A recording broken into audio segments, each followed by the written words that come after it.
Rit, bikin ini Rit, pao deku ijo. Apa Bu? Pak Deku ijo? Dipikir Pak Deku titisan buto ijo. Loh, kok buto ijo sih? Iki pao deku ijo, Brazilian cheese bread.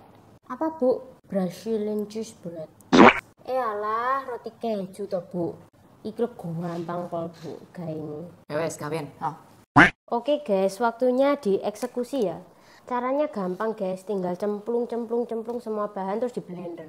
Ini sudah campur rata ya. Kita tambahkan kejunya tadi.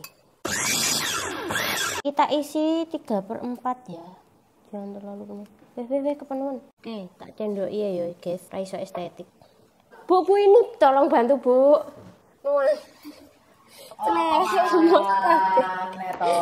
Dek. Ngene tok ae kok gak iso. Ya disekup ngene terus mari ngono disendok ngene lho, terus di nah, sing rapi ngono lho. Wis ayo panggang. Nah, aku bikin versi yang ditusuk kayak gini ya. Ini bisa jadi ide jualan nih. Kita coba ya. Stretchy dan gluten free, dicocolin pakai susu kental manis. Nah, apa mang ini? Pak Deku ijo. Buta ijo.